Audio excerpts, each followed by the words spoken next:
My father passed away, leaving behind some belongings that I thought of sharing with my husband.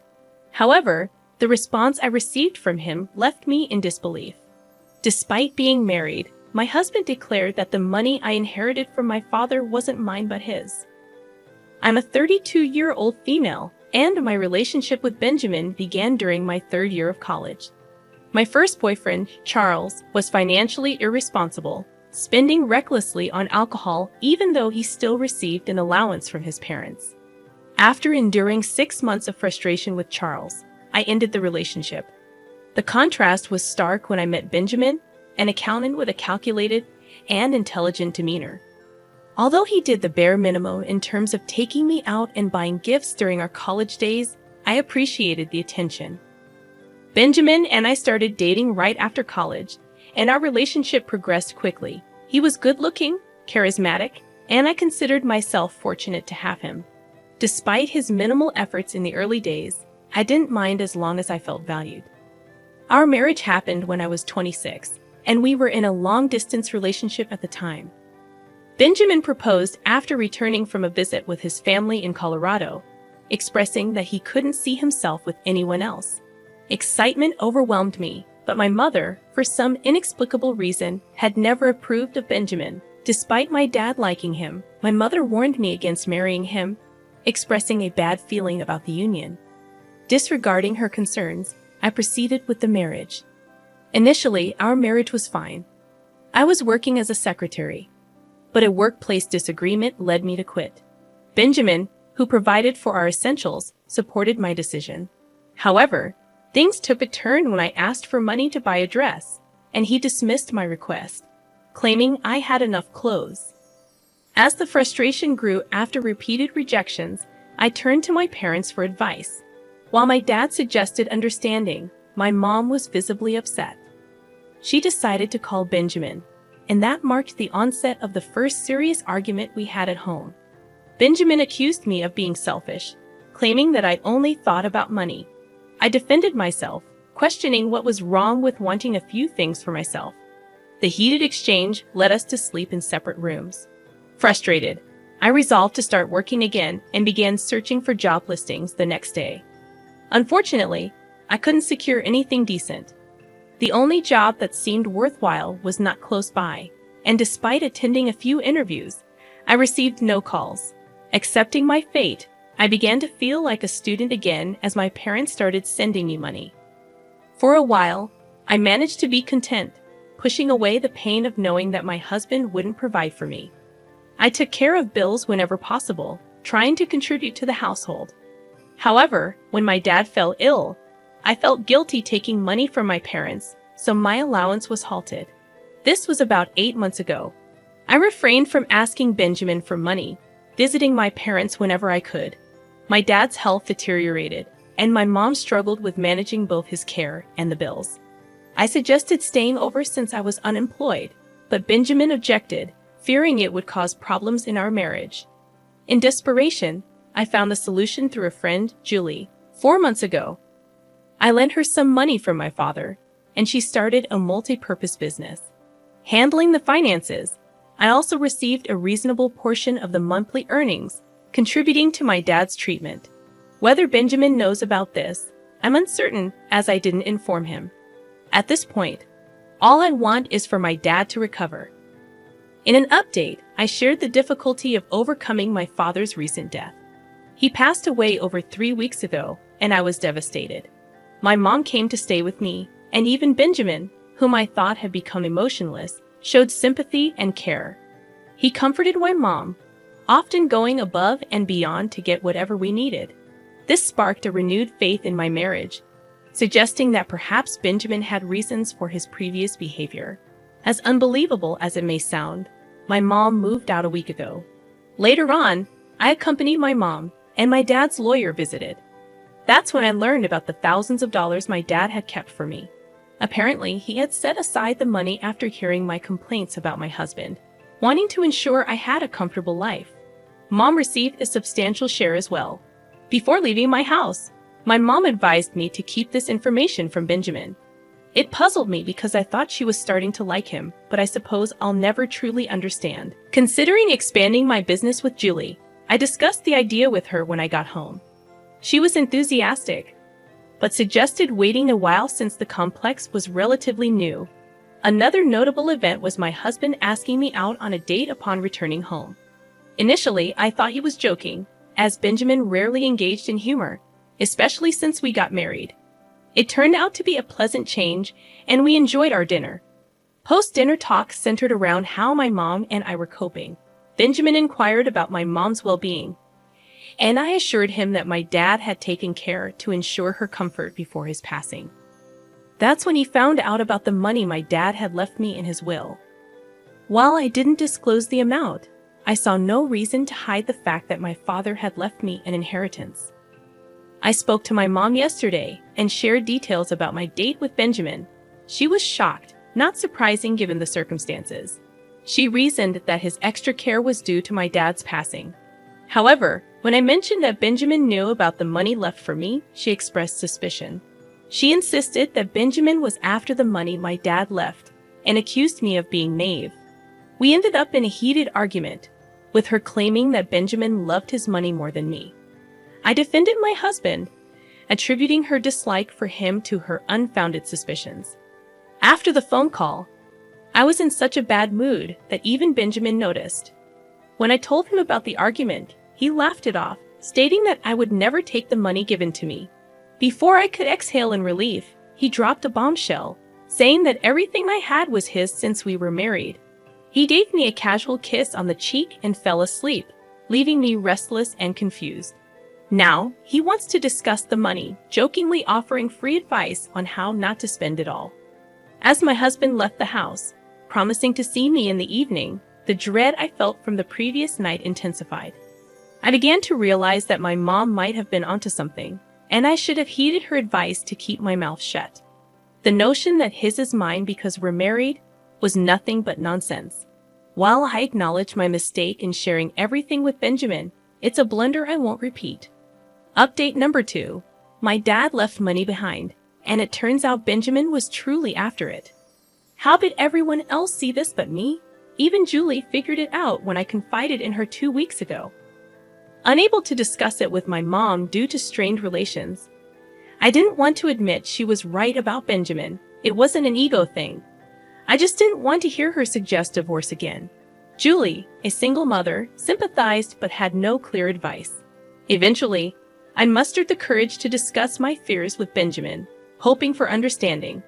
Unfortunately, it only led to a heated argument. I explained that the money left by my father was mine to use as I saw fit. But Benjamin asserted that, as a married couple, everything should be shared. When I pressed him on what he had shared between us, he argued that he covered all household expenses without consulting me. I countered that it was his responsibility, and he could have communicated if he needed money. In his eyes, I became the villain, and he ominously warned me of regret. The situation worsened as Benjamin stopped eating at home, dismissing my cooking, and presented me with bills to pay.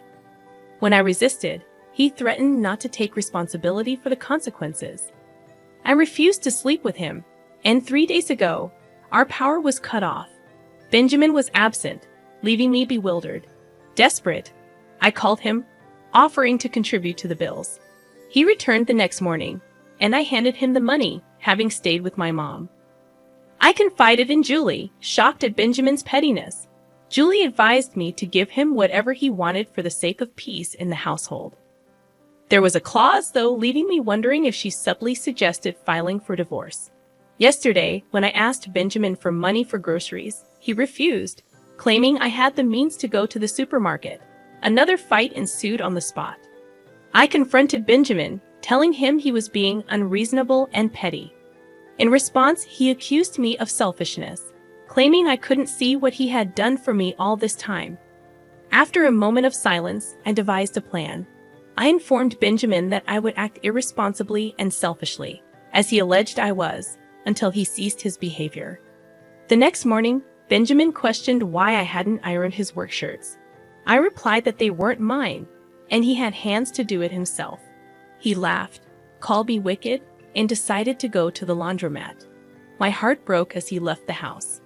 Eventually, I sought solace in my mother, sharing everything with her. As I suspected, she concluded that my marriage was falling apart and suggested filing for divorce. I stayed with her, crying my eyes out. I recently spoke with Benjamin, informing him that I wasn't feeling well and needed to stay with my mother temporarily. In response, he threatened divorce, claiming no use for a selfish wife, demanding I return home ASAP. Despite the white lie, I wonder if my actions were wrong. With both Benjamin and my mom seemingly in agreement, is this truly the end of my marriage? I'm at a loss for what to do. Update number 3. I decided to file for divorce before heading home. When I showed Benjamin the divorce papers, he seemed shocked. He insisted that divorce was just a threat, and he didn't really want it. Despite my skepticism, he begged me not to proceed with the divorce. After much contemplation, I agreed to give our marriage another chance. However, I made it clear that we needed to talk and set some terms. After a few days, Benjamin finally agreed to a discussion. I told him to resume paying bills and eating at home, and I committed to taking care of the house. I also informed him that I wouldn't ask for money unless it was for groceries or mutual benefits. Despite my reservations, I was willing to make it work. Benjamin claimed he was fine with the agreement, and I moved back into our bedroom. Initially awkward, things eventually normalized. Suddenly, 2 weeks ago, Benjamin changed his stance. I woke up to find him staring at me. When I asked what was wrong, he claimed our earlier agreement wasn't reasonable. Curious, I asked if he meant work, and he revealed he was referring to the money. Benjamin finally disclosed that he was aware of my business, but refrained from mentioning it because I stopped bothering him with trivial requests. He emphasized that he couldn't be the sole contributor to bills now that I had a source of income and likely more money than he did. Surprisingly, it made sense to me. I had unknowingly adopted his habit of keeping money to myself. We agreed to split the bills 50-50, and things returned to normal. 3 days ago, Julie informed me about a workplace accident and a fire in the Eastern Complex. After calculating the costs, I realized I needed a significant sum of money to cover damages and hospital bills for injured employees. Julie, dealing with her own responsibilities, couldn't offer much help. Despite my initial decision to handle it alone, Benjamin confronted me after dinner, revealing he needed money to pay off a loan he had applied for years ago. Still reeling from the calculations, I told Benjamin it wasn't a good time. He insisted, talking about more money, but my focus was on the damages. I asked for time to think, retreated to lie down, and Benjamin followed me into the bedroom. When I explained the situation, he told me to forget about the complex and give him the money urgently. It seemed absurd, and I asked for time to consider. The next morning, Benjamin accused me of being selfish again. I pleaded for more time, but he claimed he had offered a solution I refused. I contemplated paying off his loan and covering damages. That would hinder my plans to start something new. Julie suggested paying her back gradually, but Benjamin threatened divorce again.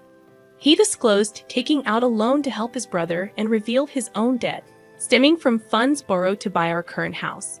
Shocked, I decided to prioritize Benjamin and help him, putting the business on hold. Update number 4. I'm now divorced. It took time, but I discovered Benjamin had lied about his brother's situation. On a whim, I called John, Benjamin's brother, offering help. Confused, John didn't even recognize the caller.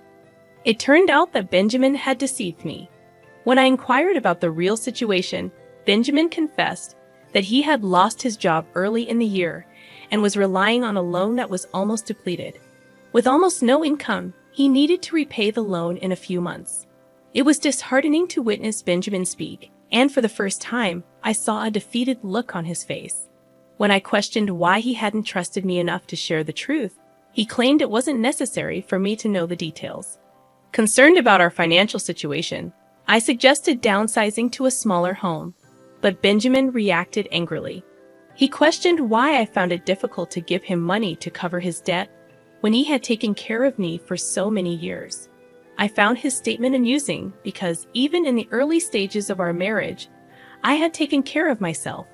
I dressed and bought necessities, paying bills after my parents began sending me money monthly.